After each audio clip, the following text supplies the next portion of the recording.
Grant Sterling thought he had committed the perfect crime. He didn't just divorce his wife, he erased her. He took the $40 million estate in the Hamptons, the controlling stake in their tech empire, and even the dog. He told the press she was unstable and lucky to have been along for the ride. He thought Camille was nothing more than a pretty accessory he had outgrown.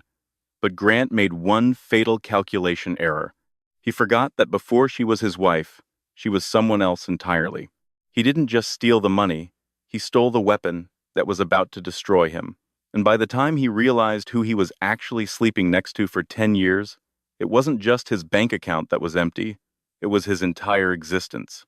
The chandeliers inside the ballroom of the Pierre Hotel in New York City didn't just sparkle, they seemed to judge.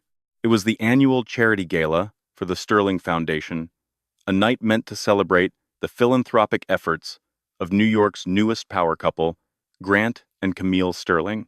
Grant stood at the center of the room, a glass of vintage Krug in one hand, his other hand resting possessively on the lower back of a woman who was definitely not his wife. She was Sienna Miller, no relation to the actress, though she certainly tried to look the part, the 24-year-old PR director for Grant's company, Aura Tech. Camille Sterling stood near the periphery, by the shrimp cocktail tower, watching them. At 38, she was still striking, with sharp cheekbones and eyes the color of polished steel. But tonight, she looked tired. She wore a deep emerald velvet gown that Grant had selected for her. He liked her in green. He said it reminded him of money. "He's in rare form tonight," a voice drawled beside her. Camille didn't turn. She knew the voice. It was Harrison Ford, not the actor, but the cynical CFO of Aura Tech. "He's happy, Harrison. The stock hit an all-time high today. Because of the new algorithm update," Harrison muttered, sipping his scotch. "The update you patched in 3 nights ago, while he was networking in Cabo." "Keep your voice down," Camille said softly, finally turning to him. "Grant is the face. I am the support. That's the deal." "It's a bad deal, Cam," Harrison warned, his eyes darting to Grant, who was now laughing uproariously at something Sienna had whispered. "The board is whispering. They say he's making moves, personal moves." Camille smoothed the velvet of her dress. "Grant wouldn't do anything stupid. We built this life together, from the garage in Palo Alto to this." She gestured to the room filled with senators, tech moguls, and old money socialites.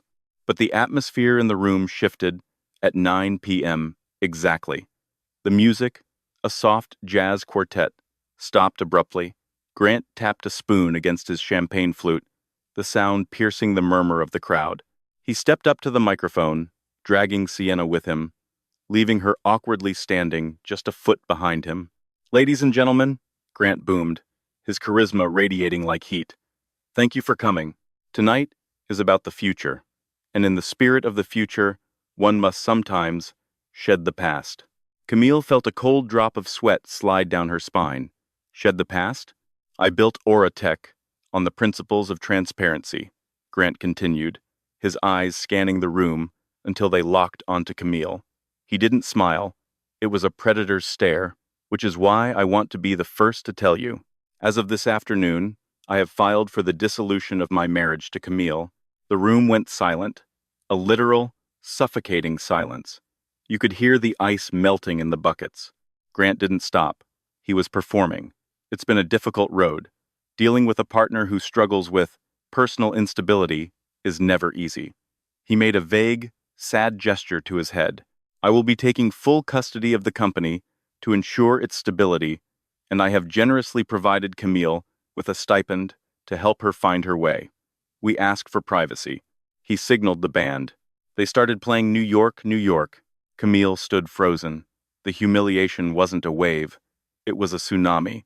He had just called her unstable in front of the New York elite. He had announced a divorce at their own gala. Sienna looked over at Camille and offered a small, pitying smirk. Harrison grabbed Camille's elbow. "Cam, we need to go, now." He can't do this," Camille whispered, her voice trembling. "The house, the patents, my mother's jewelry." "He served the papers to your assistant this morning, Cam," Harrison hissed, guiding her through the stunned crowd. He froze the joint accounts an hour ago. I tried to tell you. He's been planning this for 6 months. As they reached the heavy brass doors of the hotel, Camille looked back one last time. Grant was surrounded by admirers, shaking hands, accepting condolences for his burden. He looked like a king who had just executed a traitor. He had taken the narrative. He had taken the fame. He thinks I'm just the wife, Camille said, her voice hardening as she stepped out into the cold November rain. He thinks I'm just the woman who decorated the offices. Harrison opened the door of his town car for her. To the world, that's all you are, Camille. You signed those NDAs. You let him put his name on the patents because you loved him. You ghost wrote the code, but he owns the copyright. Camille got into the car, water dripping from her hair onto the emerald dress. Where are we going, Harrison? I can't go back to the penthouse. He'll have changed the codes. He did, Harrison confirmed grimly, climbing in beside her. He sent your belongings to a storage unit in Queens. He's thorough. Camille closed her eyes. The shock was fading, replaced by a dull, throbbing ache in her chest. 10 years. 10 years of fixing his mistakes, writing his speeches, debugging his visionary code at 3 a.m., and soothing his ego. She had made herself small so he could feel big. He forgot one thing, Camille whispered, opening her eyes. What's that? He forgot who I was before I was Camille Sterling. The next 3 weeks were a masterclass in public destruction. Grant had hired the most ruthless PR firm in the city, Sterling and Cooper, no relation to the fictional agency, but just as cutthroat. The headlines were relentless. Asterisk, Daily Mail. Sad Camille. The secret struggles of the tech tycoon's wife. Asterisk, page 6. Grant Sterling spotted house, hunting with mystery blonde. It's Sienna, as ex-wife spirals. Asterisk, Forbes. Why Grant Sterling's solo act might save Aura Tech. Grant had controlled the narrative perfectly. He painted Camille as a neurotic, spending-addicted socialite who was dragging down his genius. He cited her erratic behavior as the reason he needed full control of the company. Camille was staying in a small, damp apartment in Brooklyn, paid for by Harrison, who was risking his own job to help her. She had nothing. Her bank cards were declined. Her friends, the women she lunched with, the wives of other CEOs, stopped answering her texts. They knew which side their bread was buttered on. On a Tuesday morning, Camille sat on a folding chair, staring at a laptop Harrison had smuggled out of the office for her. Her phone buzzed. It was a blocked number. Hello? You didn't fight the prenup. Grant's voice came through, smooth and arrogant. Hello, Grant. My lawyers tell me you signed the settlement papers. You're taking the $500,000 buyout and the Prius. Smart girl. No point in fighting a war you can't finance. I just want it over, Grant, Camille said, her voice flat. I'm keeping the Hamptons estate, obviously, Grant said, as if discussing the weather. And the Aspen Lodge. Sienna loves to ski. Oh, and Cam? I'm rebranding the Camille Initiative charity. We're calling it the Future Forward Fund. Your name. It just doesn't test well with the demographics anymore. Is that all? I'm doing you a favor, really, he sighed. You were never cut out for this life. The pressure, the spotlight, it was crushing you. Now you can go back to whatever it was you did before we met. What was it? Waitressing? Camille's hand tightened on the phone. I was a data archivist, Grant. Right. Filing papers. Well, enjoy the quiet life. You're welcome. The line went dead. Camille lowered the phone. She looked around the shabby apartment. A leaky faucet dripped in the kitchen. She wasn't a waitress. She wasn't just a data archivist. 20 years ago, before she met Grant, Camille's last name was Vanderhoven. Grant didn't know who the Vanderhovens were because he was new money obsessed with flash and tech trends. He didn't know that the Vanderhovens were invisible money. They didn't appear on Forbes lists because they owned the companies that printed the lists. They were European banking royalty who had gone underground in the late 90 seconds to protect their privacy. Camille had walked away from her family fortune at 18 because she wanted to build something of her own, something real. She had changed her name, cut her ties, and started from scratch. She wanted to be loved for herself, not her billions. She found Grant. She thought he was the real deal. She poured her hidden genius, an IQ of 160, and a prodigy-level talent for cryptographic coding into his startup. She let him take the credit because she feared the spotlight would expose her true identity to her estranged family. But now the anonymity she had craved was her prison. She opened the laptop. She didn't log into Facebook or Instagram. She opened a terminal window. The screen went black, then filled with green, cascading code. Grant thought he had locked her out. He had changed the passwords to the bank accounts, the company servers, the cloud storage. But Grant didn't understand how Auratech actually worked. He thought the Aura algorithm was a cloud-based AI. It wasn't. It was a blockchain-based neural network that Camille had built on a private server located in a bunker in Zurich, a bunker paid for by a trust fund Grant didn't know existed. The keys to the empire weren't passwords. They were biometric, and they were keyed to her retinas. She typed a command, initiate protocol, oblivion. The screen flashed, warning. This action will decouple the host servers from the front end. Auratech will become a shell. Proceed? Camille hovered her finger over the enter key. Not yet, she whispered. Let him get comfortable. She closed the laptop. She needed to make a phone call, not to a lawyer, but to her grandmother, the Duchess of Luxembourg. 6 months passed. Grant Sterling was on the cover of Time magazine. The headline read, "The Bachelor Billionaire." Life was good. He had renovated the Hamptons house, stripping out Camille's tasteful French country decor and replacing it with cold, modern marble and neon art. He threw parties every weekend. Sienna was always on his arm, draped in diamonds that looked suspiciously like the ones Camille's grandmother had given her. Grant had claimed they were lost during the move. But at Auratech headquarters in Silicon Valley, the mood was different. "Grant, we have a problem," Harrison said, walking into Grant's massive, glass-walled office. Grant didn't look up from his putting green. "If it's about the HR complaints regarding Sienna, make them go away. Buy them off." "It's not HR. It's the product," Harrison said, his face pale. "The Aura Home Assistant. It stopped learning." Grant laughed. "What do you mean, stopped learning? It's AI. It learns forever." "No, it's degrading. Since Tuesday, users are reporting that the devices are forgetting their names. They're resetting to factory settings randomly. And the enterprise clients, the banks using our security algorithms, they're reporting lag times of 40%. Grant frowned, finally setting down his putter. "So patch it. Get the dev team on it." "We tried," Harrison said quietly. "We can't access the core code." "What do you mean you can't access it?" "I have the master admin password." "The password works," Harrison explained, sweating. "But the code, it's not there. It's like looking at a reflection in a mirror. We can see the interface, but the back-end logic, the brain of the system, is just gone. It's pointing to an external server address we don't recognize." Grant felt a flicker of annoyance. "Well, find the server. Hack it. I don't care. Just fix it before the quarterly earnings call next week." "Grant, you don't understand. The server creates a firewall every time we ping it, and it leaves a message." "A message?" Harrison opened his tablet and slid it across the mahogany desk. On the screen was a simple black box with white text. "Arrow 404, wife not found."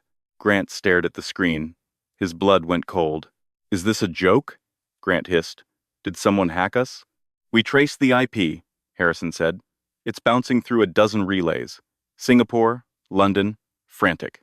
But the origin point seems to be a private holding company in Switzerland called VDH Holdings." VDH? Grant racked his brain. "Never heard of them. Neither had I, until I looked up who owns the building we're standing in." Grant blinked. "We lease this building from Global Properties. Global Properties was bought out last month," Harrison said, "by VDH Holdings." Grant stood up, walking to the window that overlooked the campus. "So some Swiss firm bought our building and hacked our system. It's corporate espionage. Get legal on the phone. Sue them. We can't sue them, Grant. Why the hell not? Because V.D.H. Holdings just filed a patent infringement suit against us this morning. They claim they own the source code for Aura. Grant spun around. That's impossible. I wrote that code in 2014. Harrison looked at his shoes. Did you, Grant? Or did Camille? Grant's face turned purple. Camille? Camille is living in a studio apartment in Brooklyn, eating ramen.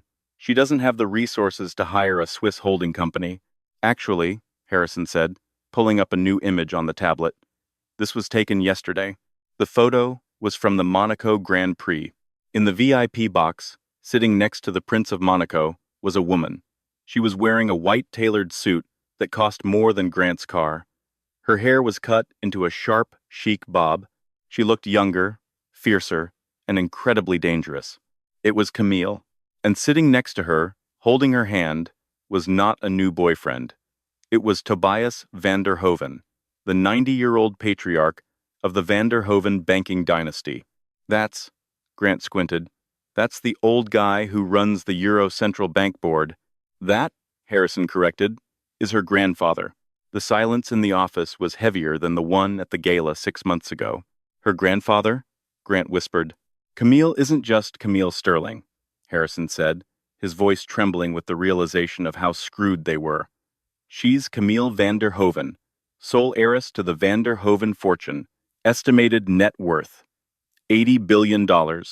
Grant sank into his chair. She played you, Grant, Harrison said softly. She hid who she was because she wanted a simple life, but you took the simple life away, so now she's going back to her real life. The phone on Grant's desk rang. It was the internal line. Mr. Sterling, the receptionist's voice was shaky. There are people here to see you. I'm busy, Grant shouted. They have badges, sir.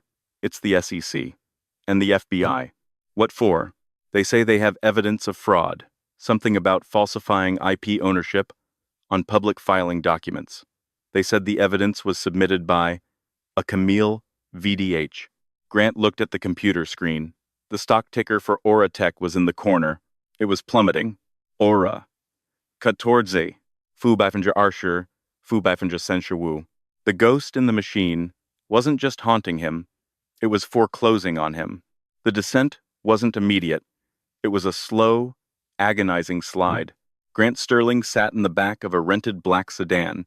His Maybach had been impounded as evidence during the FBI raid 3 days prior, winding its way up the serpentine roads of the Swiss Alps.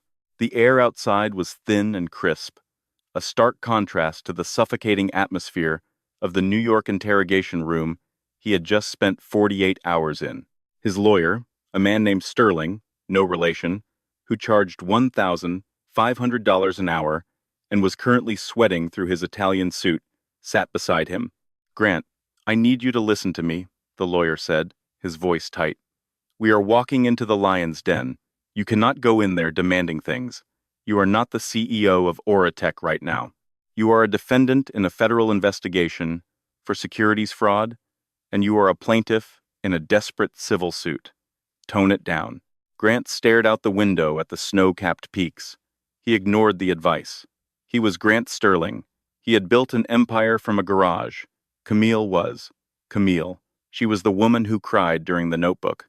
She was the woman who made him chamomile tea when he had a sore throat. The idea that she was some European banking tycoon was a hallucination. It had to be. She's bluffing, Alan, Grant muttered, adjusting his cuff. This whole VDH thing, it's a setup. She found a rich sugar daddy, that's all. The grandfather thing is a cover. Alan didn't respond. He just looked at the dossier on his lap. The dossier that contained satellite images of the estate they were approaching. It was called Château de l'Ombre, the Castle of the Shadow. It had been in the Van der Hoven family since 1650.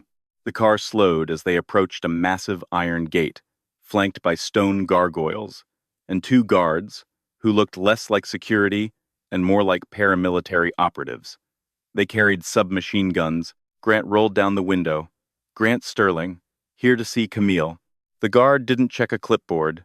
He leaned down, his eyes hidden behind mirrored aviators. Miss van der Hoven is expecting you. You will leave your electronics here. Phones, laptops, smartwatches, and the recording device in your pocket, Mr. Sterling. Grant froze. He did have a recorder in his jacket pocket. How did they know? Reluctantly, Grant handed over his devices. The gate groaned open. The drive up to the main house took another 10 minutes. The grounds were immaculate terraced gardens, covered in snow, frozen fountains that looked like crystal sculptures. The house itself was a monstrosity of Gothic architecture, dark stone and spires that pierced the gray sky. It made his Hamptons mansion look like a pool house. They were ushered into a library that smelled of old paper, burning wood, and immense wealth. The walls were lined with first editions. A fire roared in a fireplace large enough to roast an ox, and there she was. Camille sat in a high-backed leather wing chair by the fire. She wasn't wearing the soft pastels she used to wear for him. She was wearing a charcoal gray power suit, sharp and severe. Her hair was slicked back. She held a porcelain teacup with a steady hand. She didn't stand up. "Hello, Grant," she said. Her voice was different. The softness was gone, replaced by a cool, aristocratic lilt that he had never noticed before. "Camille," Grant walked forward, putting on his best charming husband smile. He reached out to take her hand. "Don't," she said. She didn't raise her voice. She just spoke the word, and it hit him like a physical blow. He stopped. "Cam, come on," Grant chuckled nervously, glancing at Alan, then back to her. "This has gone far enough, don't you think? The FBI? The frozen accounts? You've made your point. You're angry about the divorce. I get it. I handled it poorly." "You handled it efficiently, Grant," Camille corrected him, taking a sip of tea. "You executed a strategy. You isolated the target, liquidated the joint assets, and neutralized the threat. It was good business. I taught you that. Then why are you doing this?" Grant's voice rose. "You've destroyed the stock price. My net worth has dropped by $2 billion in a week. Do you have any idea what you're doing to the legacy we built?" Camille set the cup down. The sound of china on china echoed in the silent room. "We didn't build a legacy, Grant. I built a system. You built a brand. And you forgot that the brand is nothing without the system." She stood up then, and for the first time, Grant realized how tall she was. She had always slouched slightly around him, wearing flats so she wouldn't tower over him. Now, in heels, she looked down at him. "You want to know why I'm doing this?" she asked, walking slowly toward the fireplace. "Because for 10 years, I hid myself to protect your ego. I pretended to be less intelligent, less capable, less wealthy, all so you could feel like the big man. I gave you the code for aura. I gave you the roadmap for the acquisitions. And how did you repay me? I gave you a life of luxury," Grant snapped. "You gave me a stipend and a used car," Camille replied icily.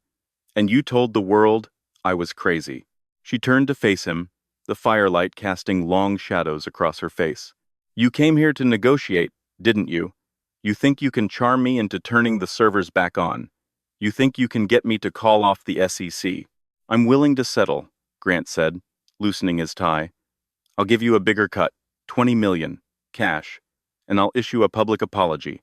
I'll say I was stressed, that I misspoke about your mental health." Camille laughed. It was a dry, humorless sound. 20 million? She looked over at a man standing in the corner of the room, a man Grant hadn't even noticed until now. He was older, with silver hair, and a suit that cost more than Grant's life. It was Tobias van der Hoven. "Grandfather," Camille said, "Mr. Sterling is offering us $20 million. Tobias stepped forward. He looked at Grant with the expression one might reserve for a cockroach on a dinner plate.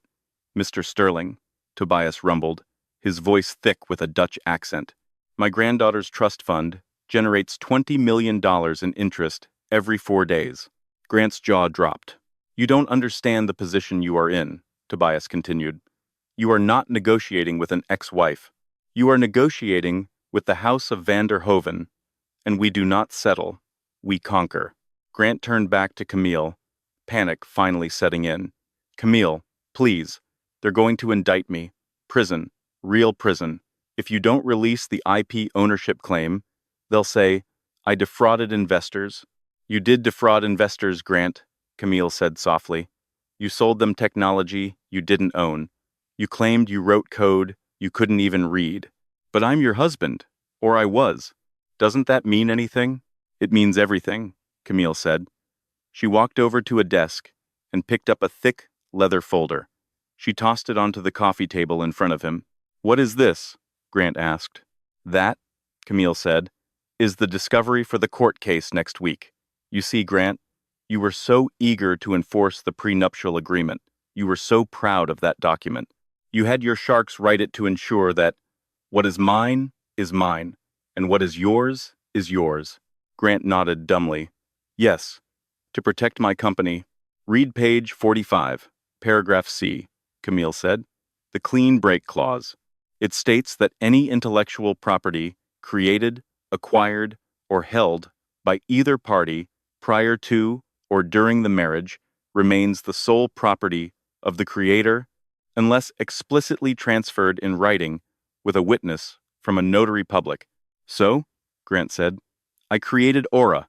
No, Camille smiled, and it was the most terrifying thing he had ever seen.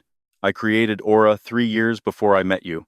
I registered the copyright in Switzerland under my maiden name, and because you insisted on that clean break clause to keep me away from your money, you effectively signed away any claim you might have had to my work.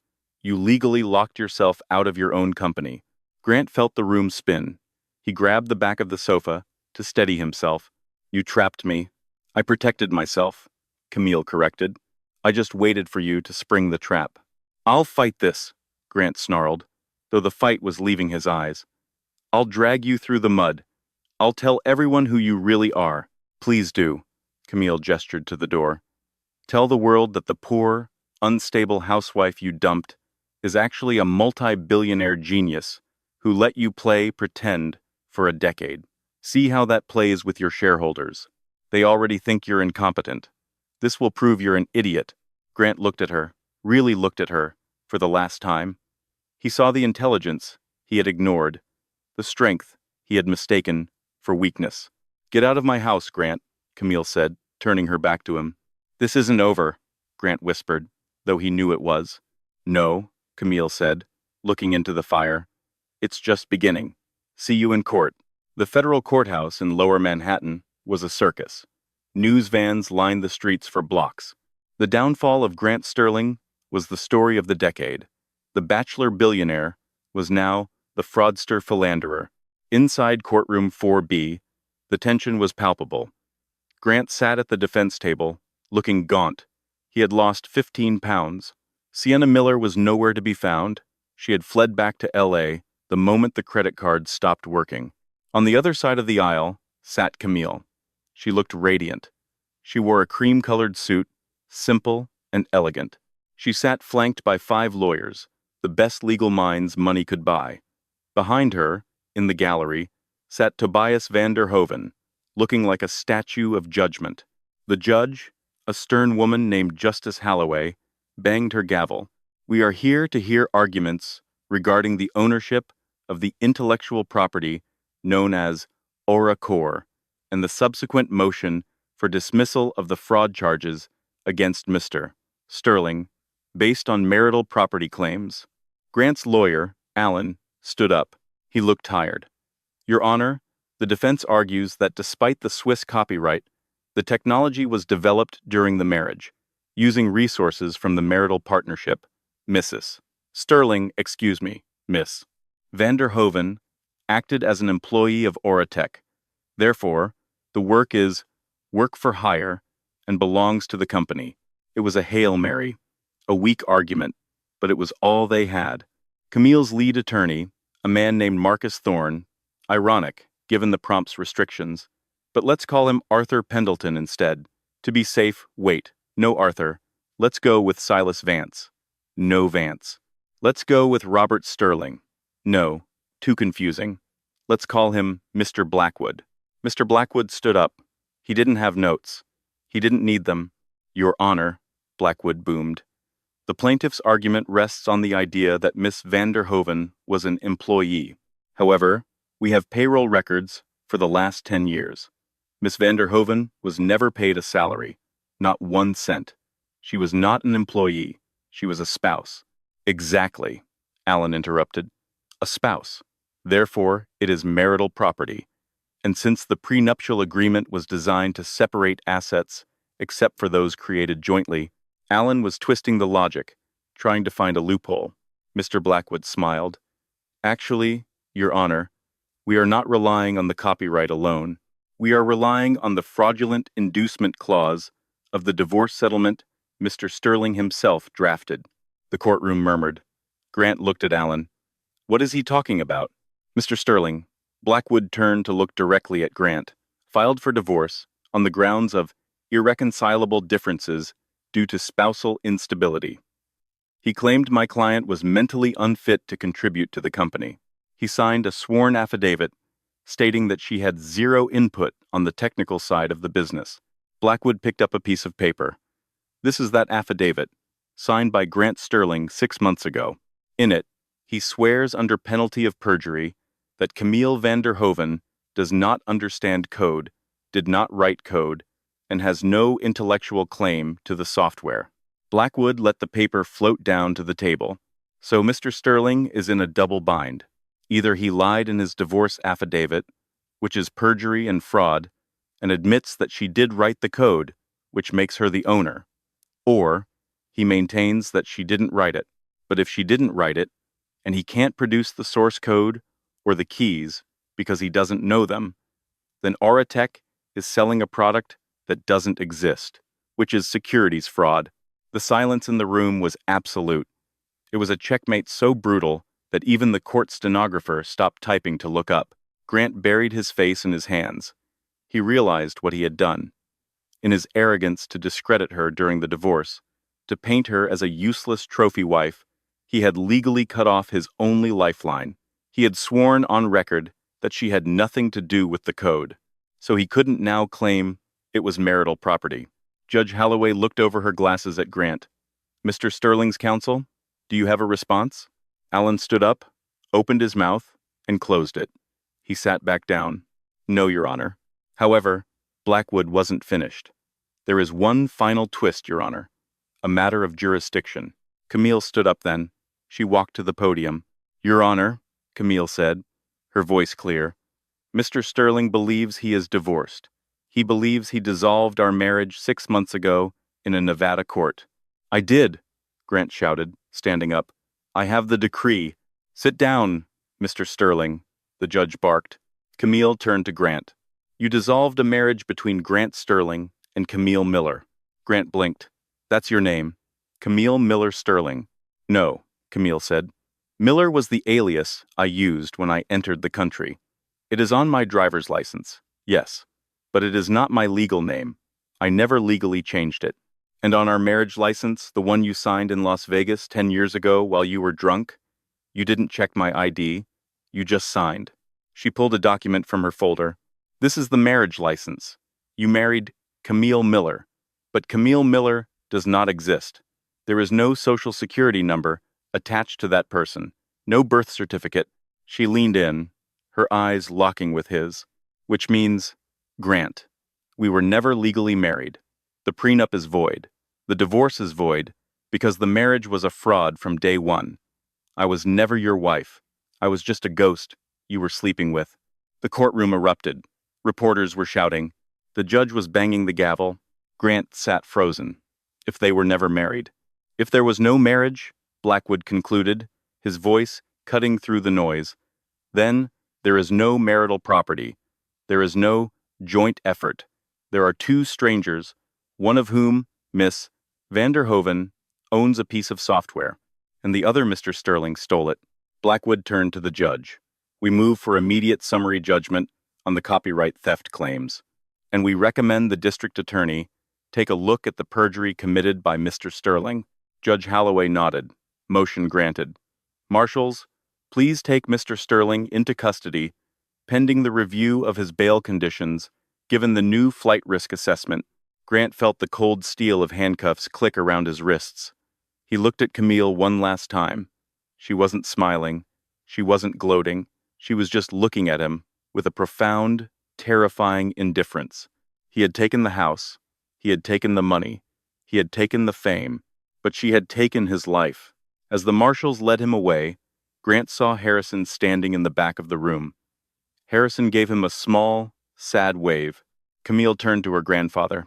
"Let's go, grandfather. I have a company to liquidate." "Of course, my dear," Tobias said, offering her his arm. "And then, where to?" "Home," Camille said. "The real one."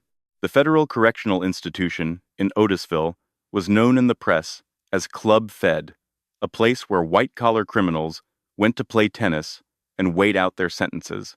But for Grant Sterling, it was a tomb. It had been 14 months since the gavel fell. 14 months since the day his life effectively ended. He had been sentenced to 6 years for securities fraud, perjury, and embezzlement. His appeals had been denied. His assets had been seized. Grant sat on the edge of his bunk, staring at the gray cinder block wall. The silence was the worst part. In his old life, there was always noise, notifications, pinging, stock tickers, humming, music playing, people laughing at his jokes. Here, the silence was heavy, broken only by the distant clang of gates and the murmur of other inmates. He wasn't the king here. He wasn't even a celebrity. To the other inmates, a mix of drug traffickers, disgraced politicians, and tax evaders, he was just the tech guy who got played by his wife. They laughed at him. "Hey, Sterling," a voice called out from the doorway. It was Miller, no relation to Sienna, or Camille, a former hedge fund manager, serving time for insider trading. He tossed a magazine onto Grant's bunk. "You made the cover again." Grant picked up the magazine with trembling hands. It was a copy of Vanity Fair. The cover featured a stunning, high-contrast black and white photograph of a woman standing on the balcony of a European castle, overlooking the ocean. She looked regal, untouchable, and utterly free. The headline read, "The Empress of Algorithms: How Camille van der Hoeven Reclaimed Her Throne." Grant opened the magazine. The article was a brutal, detailed autopsy of his failure.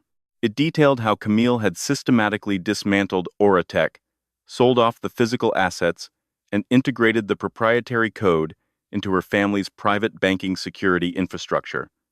Aura Tech no longer existed. The brand he had spent 10 years building was gone, wiped from the earth as if it had never been there. But the knife in his gut twisted when he turned the page. There was an interview with Sienna. Sienna had not gone quietly. She had written a tell-all book titled The Sterling Standard: My Life with a Narcissist. In the article, she was quoted saying, "Grant was never the genius. He was a salesman. He couldn't even set up his own Wi-Fi. Camille did everything. I saw her notes. I saw her journals. I tried to warn him, but he was too in love with his own reflection to see that the mirror was about to shatter." Grant threw the magazine across the cell. "She's lying," he whispered to the empty room. "I built that company. I was the face. You were the mask, Grant," a voice said. Grant looked up. Standing at the cell bars was Harrison. Harrison looked different. He was wearing a tailored Italian suit that fit him perfectly. He looked healthy, rested, and wealthy. He held a leather briefcase. "Harrison," Grant stood up, a flicker of hope igniting in his chest. "You came. Did you bring the appeal papers? Did you find the loophole in the jurisdiction?" The guard unlocked the cell, and Harrison stepped in. He didn't offer to shake Grant's hand. He just sat on the metal stool, bolted to the floor, and placed the briefcase on his lap. "I'm not here for your appeal, Grant," Harrison said, his voice calm but cold. "I'm here representing van der Hoeven International." "You work for her?" Grant gasped. "I'm the chief technology officer," Harrison corrected. "Camille recognized that I was the only one at Aura who actually tried to do the work. She gave me a job, a real job, with a salary that makes my old stock options look like pocket change." Grant felt the betrayal burn like acid. "Traitor, I made you." "You used me," Harrison said simply, "just like you used her. But that's not why I'm here. I'm here to close the book, Grant." Harrison opened the briefcase and pulled out a single document. "What is this?" "It's a deed," Harrison explained, "for the storage unit in Queens." Grant blinked. The what? The storage unit where you sent Camille's things the night you kicked her out? Harrison said. You stopped paying the bill 3 months ago. The facility was about to auction off the contents. Camille. She bought the debt. She paid off the unit. So? Does she want a medal? She went through the boxes, Grant, Harrison continued, his eyes softening slightly, perhaps with pity. She found the old hard drives, the ones from the garage days, the ones you thought were lost. Grant's heart hammered against his ribs. And she found the original video logs from 2012, the ones where you are on camera, asking her to explain how the blockchain code works because you didn't get it, the ones where you are begging her to write the pitch deck for the investors because you couldn't find the words. Grant sank back onto the bunk. Those videos, he had forgotten he even recorded them. He used to vlog everything in the early days, thinking he was making a documentary about his rise to fame. He had inadvertently documented his own incompetence. She has them? Grant whispered. She does, Harrison nodded. And the prosecutors are very interested in them. They prove that your perjury wasn't just a heat-of-the-moment lie. It was a premeditated, decade-long fraud. If they release these tapes, Grant, you're looking at another 10 years added to your sentence. Grant put his head in his hands. What does she want? Money? I have nothing left. She doesn't want money, Harrison said. She has more money than God. She wants an admission. Harrison slid a pen across the small metal table. Sign this statement. It's a public admission that Camille van der Hoven is the sole creator of the Aura technology. It states that you knowingly took credit for her work. If you sign it, she destroys the tapes. You serve your 6 years, and you get out. If you don't sign it, the tapes go to the district attorney tomorrow morning. Grant looked at the paper. It was his final defeat. It was the death of his ego. If he signed this, he would never be able to spin the story again. He would go down in history, not as a fallen visionary, but as a fraud. But 10 more years? He would be 55 when he got out. He would die in here. She really thought of everything, Grant murmured. She's a chess player, Grant. Harrison stood up. You were playing checkers. Grant picked up the pen. His hand shook. He looked at the signature line. I, Grant Sterling, hereby admit. He signed it. Harrison took the paper, checked the signature, and placed it back in the briefcase. Goodbye, Grant, Harrison said, tapping on the bars for the guard. Harrison, Grant called out as the gate opened. Harrison paused. Is she happy? Grant asked, his voice cracking. Does she ever ask about me? Harrison looked back, his expression unreadable. She doesn't talk about you, Grant. To her, you're just a glitch she patched out of the system. The gate clanged shut. Harrison walked away, his footsteps echoing down the corridor. Grant was left alone with the silence, the magazine, and the crushing weight of a truth he could no longer deny. The air in Zurich was different. It smelled of pine, cold water, and old money. Camille sat at a table on the terrace of the Dolder Grand Hotel, overlooking the city and the lake below. It had been 2 years since the trial, 2 years since she had walked out of that courtroom and back into her real life. The transition hadn't been seamless. Reclaiming her identity meant navigating the sharks of the European banking world who thought she had gone soft during her American sabbatical. They tested her. They tried to undermine her. She crushed them all, not with shouting or lawsuits, but with the quiet, ruthless efficiency of the code she wrote. She streamlined the family holdings, cut the dead weight, and tripled the charitable output of the foundation. Ms. van der Hoven? Camille looked up. A young woman stood there, holding a tablet. She looked nervous. It was her new assistant, a brilliant Oxford graduate named Clara. Yes, Clara? The board is ready for you inside. They're anxious about the new initiative. They say, making the medical data algorithm open source is financially irresponsible. Camille smiled. It was a genuine smile, one that reached her gray eyes. They're bankers, Clara. They think giving away free coffee is financially irresponsible. Let's go explain it to them. Camille stood up, smoothing her skirt. She walked through the glass doors into the private conference room where 12 men in gray suits sat around a long oak table. Her grandfather, Tobias, sat at the head. He winked at her. "Gentlemen," Camille said, taking her seat at the opposite end. "Let's begin." Camille, one of the board members, a man named Peter, started. "We have reviewed your proposal for the Phoenix Project. You want to take the core code of the Aura system technology, worth billions, and release it to the public domain? For medical research?" "Correct," Camille said calmly. "But why?" Peter sputtered. "We could license this to hospitals. We could make a fortune." "We have a fortune, Peter," Camille said. "The van der Hoven family has enough money to buy a small country. What we don't have is a cure for the cancer that killed my mother, or the Alzheimer's that is taking your father." The room went quiet. "The Aura code is a pattern recognition engine," Camille explained, her voice gaining strength. "It was used to predict stock trends and sell ads. That was a waste of its potential. That was his vision. Small, greedy." She stood up and walked to the whiteboard. "If we release this code to the global medical community, it can analyze genomic sequences faster than any supercomputer currently in existence. It can find patterns in disease progression that humans miss. It can save lives, millions of them." She looked around the room. "I spent 10 years building a cage for a man who only wanted gold. I am not going to build another cage. I am going to build a key." Tobias cleared his throat. "I move to approve the proposal." "Seconded," another board member said quickly. "Passed." Tobias slammed his hand on the table. Later that evening, Camille returned to the chateau. The house was quiet, but it wasn't lonely. She had filled it with art, with music, with life. She walked into her study. On the desk sat a small, framed photograph. It wasn't of Grant.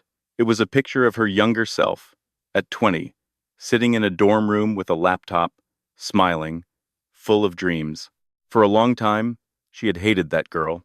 She hated her for being naive enough to fall for Grant's charm. She hated her for making herself small. But now, she picked up the photo and touched the glass. "You weren't stupid," she whispered to her younger self. "You were just hopeful, and you survived." Her phone buzzed. It was a text from Harrison. "Update. The press release is out. The Phoenix Project is live. The stock market is confused, but the medical journals are going crazy. Oh, and Grant's parole hearing is in 2028. Just thought you should know." Camille looked at the date. She didn't feel a spike of anger. She didn't feel a thrill of vengeance. She felt nothing. Grant Sterling was just a name in a file now, a variable that had been solved and removed from the equation. She walked over to the fireplace. She didn't throw the phone in. She just turned it off. She walked out onto the balcony. The snow was falling, covering the world in a clean, white blanket. The air was cold and sharp. She took a deep breath. It tasted like freedom. She wasn't Camille Sterling. She wasn't even just Camille van der Hoven. She was the architect of her own life. And for the first time in a decade, the foundation was solid stone. This story isn't just about a divorce or a business deal gone wrong. It's a reminder that when you try to dim someone else's light, to make yourself shine brighter, you're only ensuring that you'll eventually be left in the dark. Grant Sterling wanted a trophy, but he forgot that trophies are inanimate objects.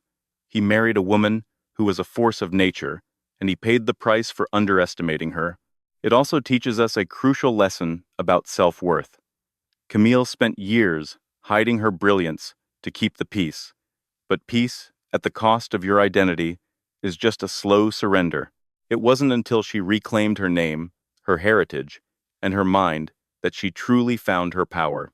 If you enjoyed this story of justice, betrayal, and the ultimate comeback, please smash that like button. It really helps the channel grow. Share this video with someone who needs a reminder of their own worth, and don't forget to subscribe and hit the bell icon so you never miss a story. What would you have done if you were Camille? Would you have taken the money or destroyed the company? Let me know in the comments below.